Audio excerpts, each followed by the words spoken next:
Hi guys! For today's video, nagluto si mama ng liempo, my favorite. Yan guys, iniihaw lang ni mama, nilalagay niya lang dyan sa grill pan. Hintayin lang natin mag golden brown. And panoorin natin kung paano niluluto ni mama ang liempo. Ilang minutes na lang, tas babalik ka rin na.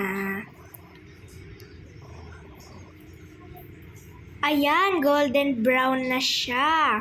Kitang-kita niyo naman, 'di ba? Super thick ang ano niya, ang kanyang itsura.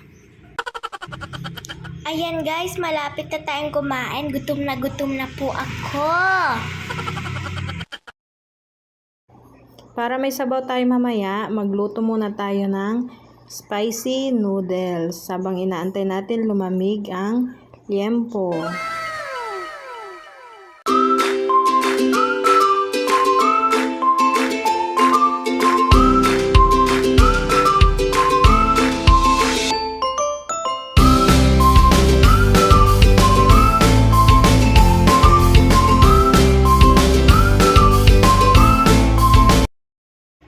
Ayan, guguntingin na ni mama para mabilis mahiwa. Tapos, kakain na kami.